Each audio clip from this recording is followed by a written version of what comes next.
May mga lugar na hindi mo pinupuntahan para lang magkape. Pinupuntahan mo para huminga.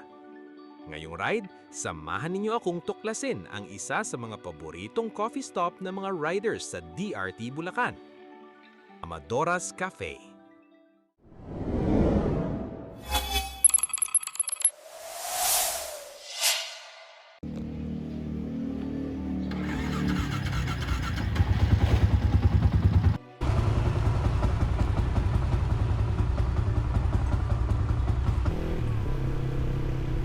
Morning guys, morning. So yun nga no, finally after 2 months nakapag-ride na tayo ulit. Pabulakan nga pala tayo guys. Kasama natin si Roland. Medyo late na nga ako eh. Call time namin is 6 AM dapat din na. Kami nagpapagas sa Petron. Siguro kasi tataas na naman next week. Mamiss na ulit mag full throttle.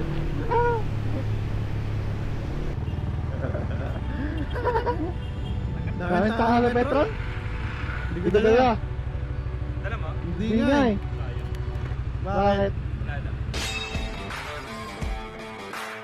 Para may POV rin ako mamaya. Cafe ba? Cafe? Ay, cafe. Cafe probinsya? Probinsya. 62 kilometers. Nakaplug tayo, sir? Oo sir. Ha? Oo. Yun! After 2 months. Hi guys!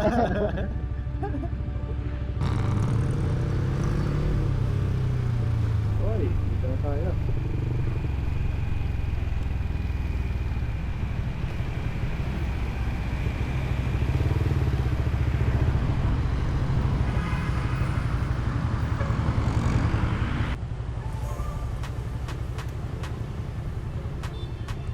Kabahan ka na pag na ano ko doon? Easy ka dyan sir. Ha? Easy ka dyan. Ano, paunahin kita basta para makita mo paano ka hulihin. Ha? Paunahin kita tapos titignan ko kung paano ka hulihin.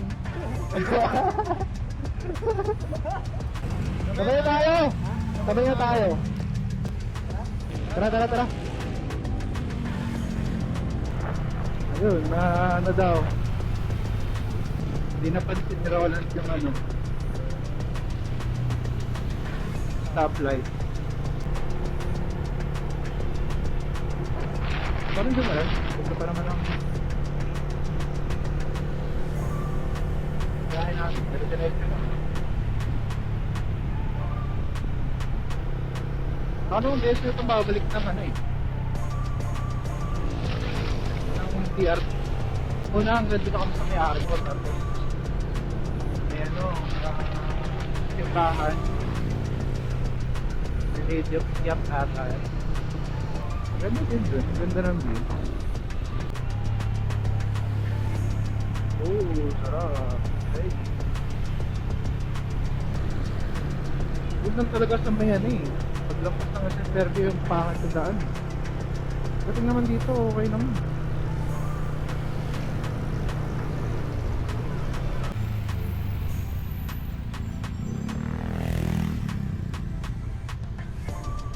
Ano sir?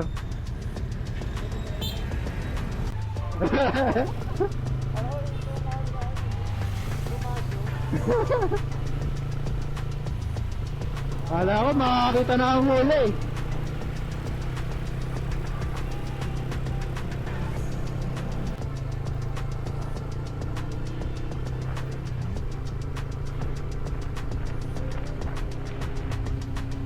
Ito na. Tama naman yun. DRT na tayo. Oh.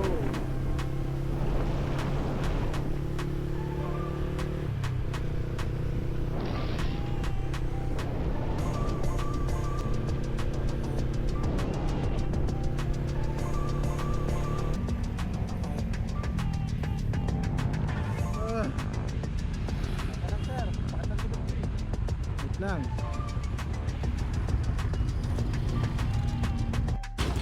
Isa sa mga dahilan kung bakit favorite destination ng mga riders ang DRT ay dahil sa napakagandang kalsada at preskong hangin.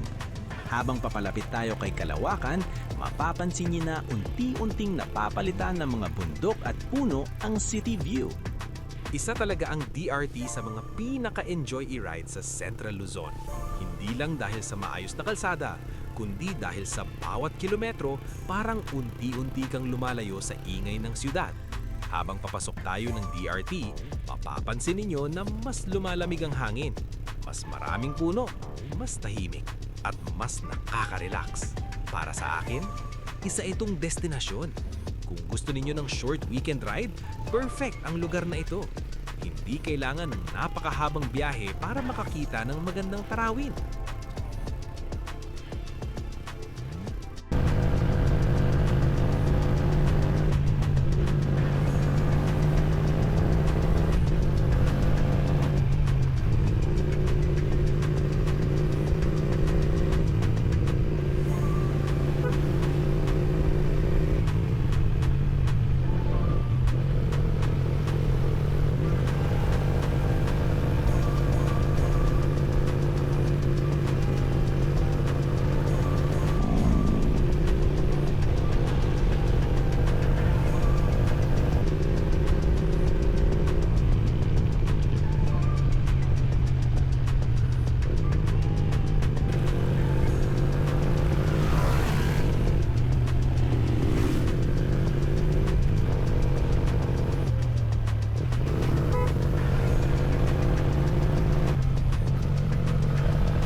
Habang binabaybay namin ang zigzag ng DRT, pagliko ko sa kanto Pakalawan Road, napansin ko na hindi na nakasunod sa akin si Roland.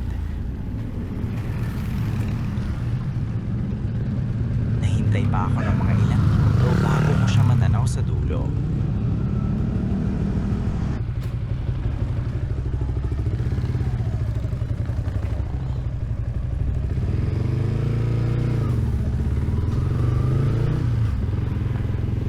At ayun nga, bigla na lang daw namatay yung makina ng motor niya sa tapat pa mismo ng motor shop. Ayaw mag-start?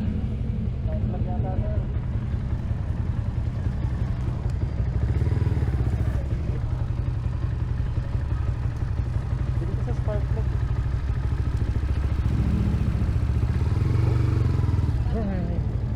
Ay, ganyan yung sa akin dati, di ba?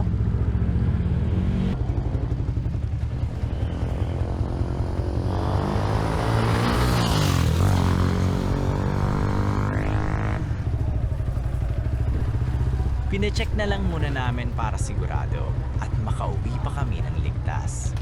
Ano daw sabi nila?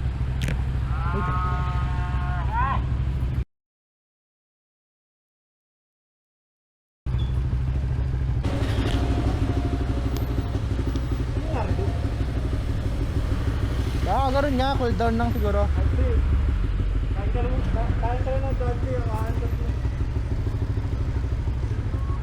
Tara. Babay na ako.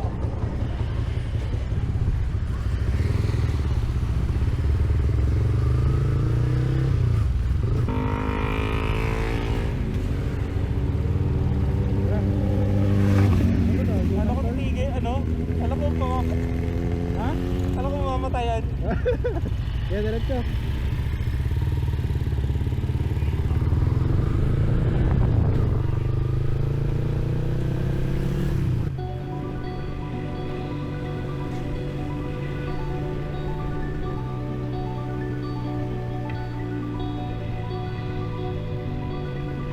Habang umaandar ang motor, bawat kurbada ay may bagong tanawin. Preskong hangin, malalawak na puno, at mga bundok na tila unti-unting lumalapit. Hindi lang ito simpleng pagpunta sa isang destinasyon.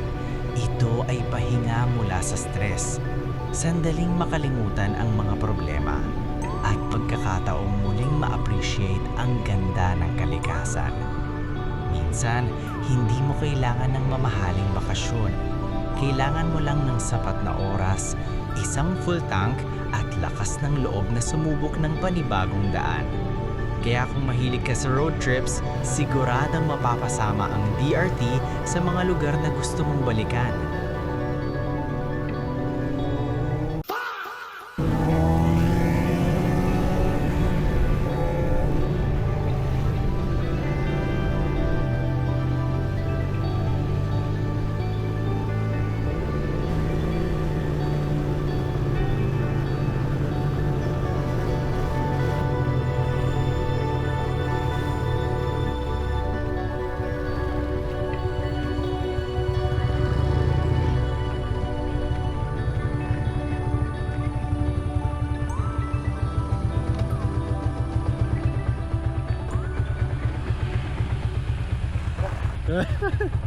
Okay, wala, tayo, ikaw.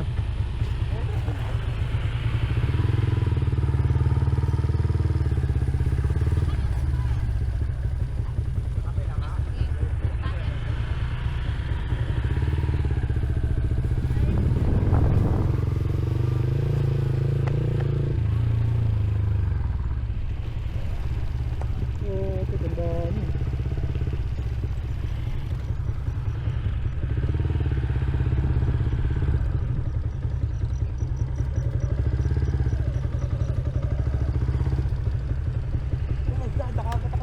Ang dami. Naka-big bike yung iba oh. Ay, hello sir. Ito na oh, dito na oh. Arating na.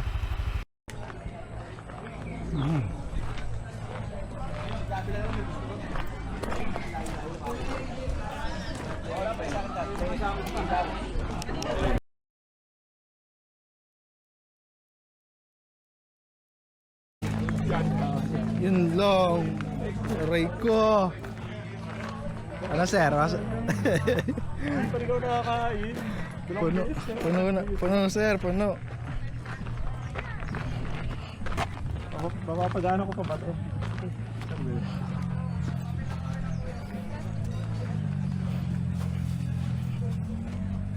Ano, walay?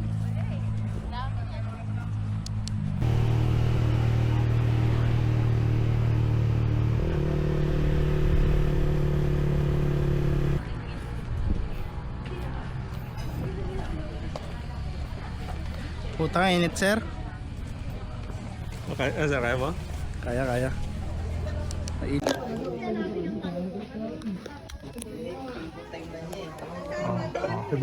Kasal guys. Ang kasalin. Badik. Kakasal na raw si Roland, di ba? Bading. Bading. Kala ko di abot dito eh. Ay ngayon ulit natin motor pa ha? Para magtampo na. Parang di ramdam yung layo, no? Kala ko kasi 90 kilometers. Kasi pag dating natin dun sa petrol, naging ilan yun? 60, 65. Hindi ko pa rin nakalimutan yung beating the red light ko. Tapos nag-traffic and supporter sa harap. Tapos pinatabi na ako. Tabi sir! Ay, diretso ka lang. Sana wala nang habol. Ano kasi, di ko kasi kabisado daan, di ba? Alam ko may intersection, di ko ina-expect na may doon, may... Hindi, may stoplight. Kasi, nasa likod ako nung bus na... Yung minibus, yung pambiyahe, yung yung modern bus. Hindi ang taas niya. Tapos sabi ko, ba't umito to? Sabi ko, baka hindi ko talaga expect na may stoplight. Puta pag bang! Nandun sa direct din. Boom. Dilim ng camera ko.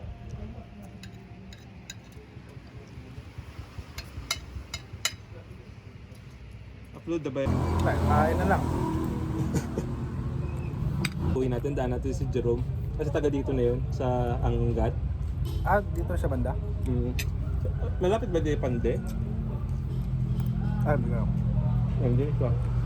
Ay, kala ko dun sa may may bahay nila sa may North Fairview. Hindi na. Diyan siya sa Bulacan. Wala siya dito. Di ba dito rin yung yung bahay niya? Madadaanan ba natin yung bahay? Parang nadaan natin yung daan niya. Kakabisado mo.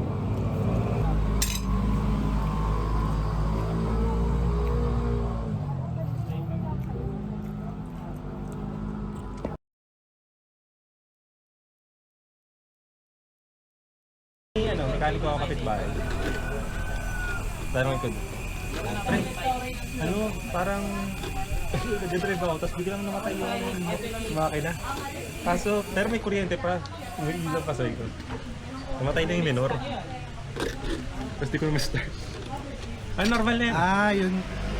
Sa akin kasi dati, namamatay siya, pati ilaw nawawala. Yung pala yung stator pala yung sira nun. Sa'yo iba lahat, tayo siya. buong Kasi lahat system. Yung saan kasi meron pa, yung may ilaw tsaka lahat. Pati yung gauge, yung panel. Yung ano lang, yung dahil ko spark plug, no? sa akin matik yun eh, pag rev kong gano'n, tapos wala na, pati ilaw, ubos. Yung ano nga, box ko, sumisipol na yung likod. Mga ganun. Kaya sakit sa tenga, May maluwag na screw. feeling ko.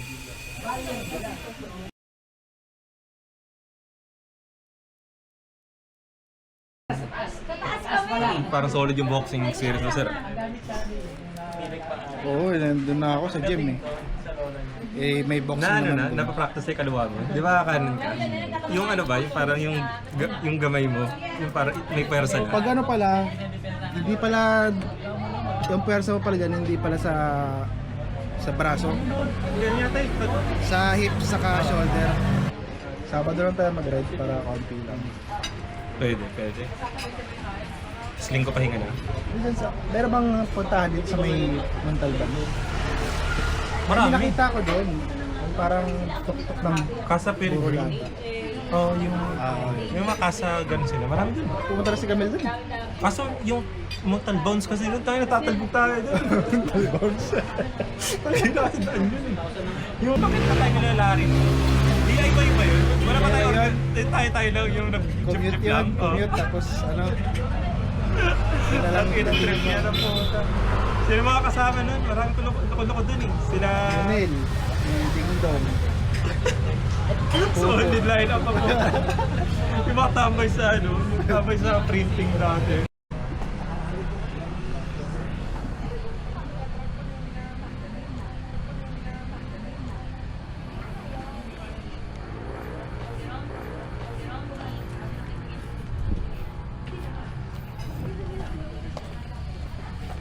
Puta, init sir. Okay, asa kaya mo? Kaya.